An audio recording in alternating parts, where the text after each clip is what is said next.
There's a new poll out that shows that Bernie Sanders is the most popular politician in the country. Now, Fox News released this poll on Wednesday, and here are some of the results. I'm going to go and break this down. I have an image for you that I want to show you. Let's take a look at that. As you can see, Bernie Sanders tops out. Look at that.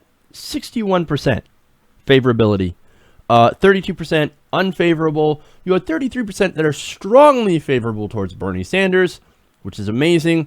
28% somewhat, and only 12% somewhat unfavorable towards Bernie Sanders.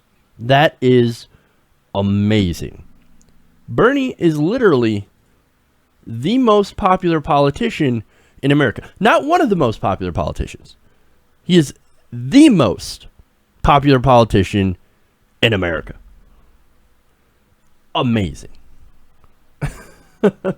All right. Now, the next most popular entity with the highest favorability ratings is surprisingly Planned Parenthood. Now, they have 57% favorability, 32% unfavorable. That is a favorability of positive 25 points. Planned Parenthood. Well, understandably, they do a lot of good. They do a lot of screenings for both cancer screening for both men and women, contraception coverage, cancer screenings, etc., etc.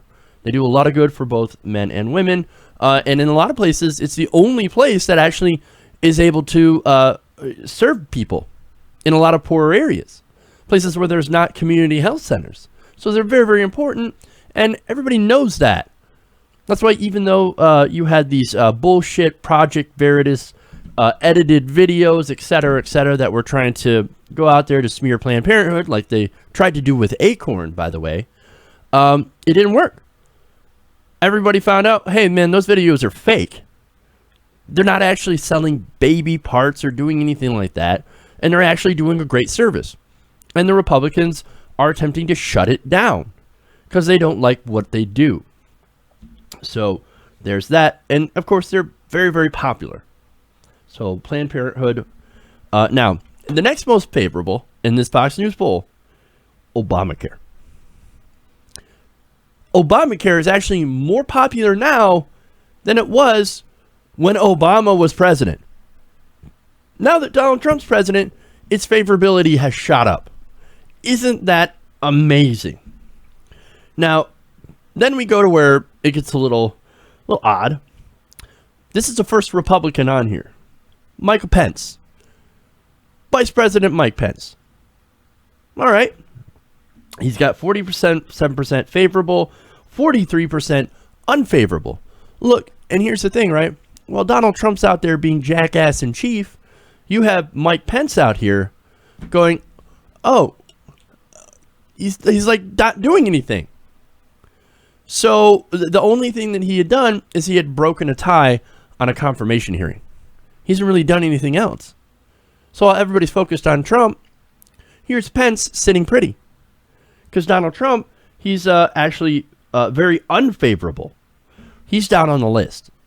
So he's at 40, I believe he's 44% favorable at this point. So Mike Pence is also is doing very, very well. Donald Trump, better than before, but not quite as well as Pence. And that's very interesting because by all intents and purposes, Mike Pence is actually more of an extremist than Donald Trump is. But since he hasn't done anything, well, he hasn't done anything. He hasn't done anything. And that's it. Anyway. Now, let's see. When it comes to the next one on the list, is Elizabeth Warren. Now, this is interesting. It was only 39% favorable. Well, what happened? What happened with Elizabeth Warren? Fascinating. I have a theory. Elizabeth Warren, there's a lot of people that are very, very mad at her because she endorsed Hillary Clinton. She didn't have Bernie Sanders in Massachusetts. So that's the progressive side, right? So she's lost a lot of her luster among that group. So a lot of people very, very angry with her.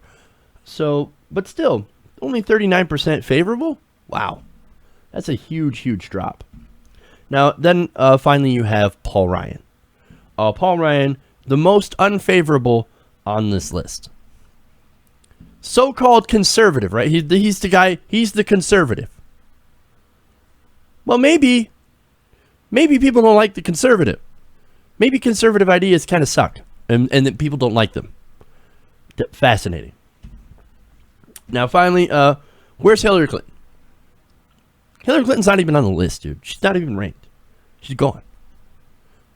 Not there. Fascinating. Now, remember all the Democrats? By the way, in the primary, we got to pick Hillary Clinton. We got to pick Hillary Clinton. She's got this huge base of support. She's the only one that can win. She's the only one that can beat Donald Trump. Oops. Well, that didn't happen. And of course, it shows that Bernie Sanders, that Hillary Clinton had no support. Bernie Sanders actually did. And look, it's not like people don't know who Bernie Sanders is, by the way.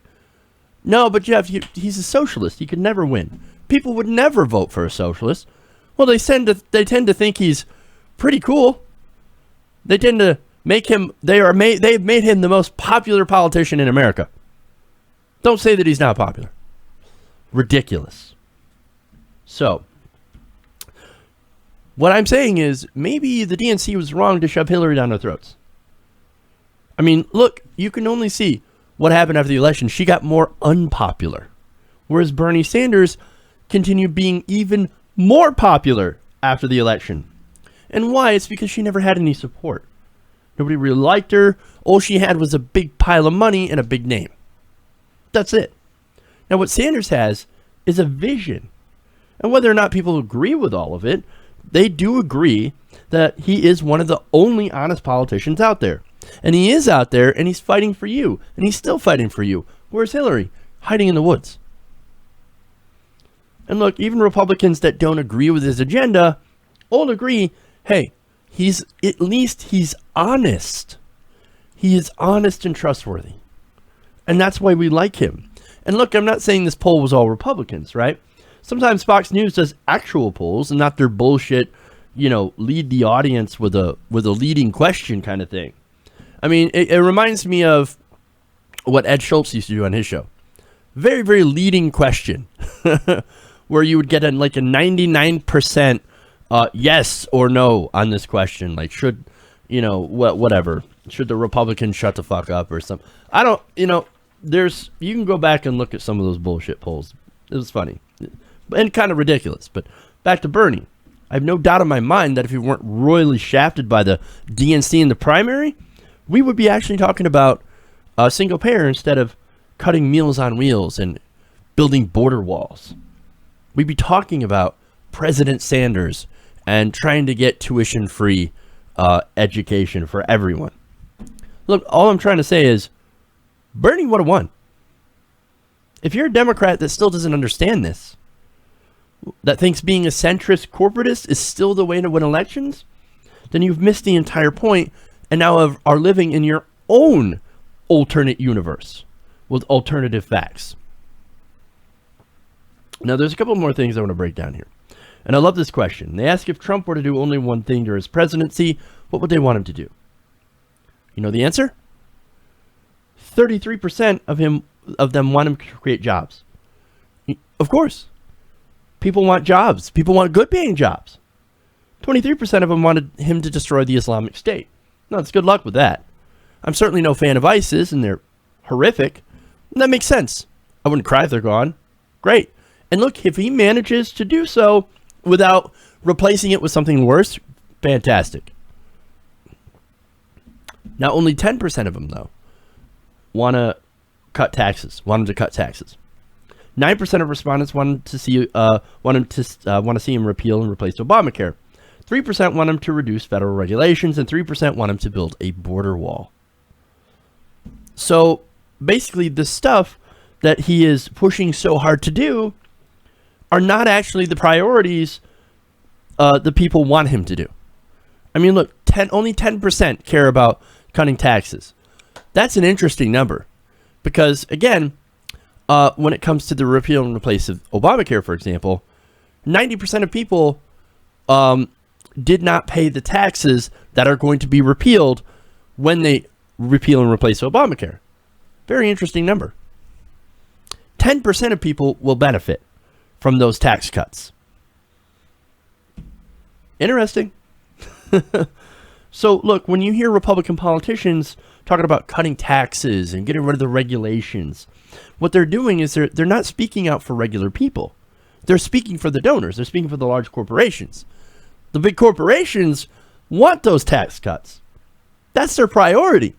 Jobs, we don't give a shit about jobs. We don't care. No, I want less taxes. I want less regulation. And Trump's new budget, by the way, cuts that regulation and also cuts taxes for the rich. Big league. They're not representing you. Look, Trump and the Republican Party, they work for the donors, not for you. That's why Trump, by the way, has a negative 9 point favorability rating. -9. He's still underwater, even though he's doing better. While Bernie Sanders, the guy who doesn't work for the donors, who doesn't work for the large corporations, is sitting at a 61% favorability rating. He is the most popular politician in America. And again, it's because he doesn't work for the donors. He works for you. And that's why I am wholeheartedly convinced that Bernie would have won. Hey everybody, thanks for watching this video. If you want to see more like this, please hit the subscribe button below. And if you want to support truly independent progressive media, please consider becoming a patron at patreon.com/TYTNation.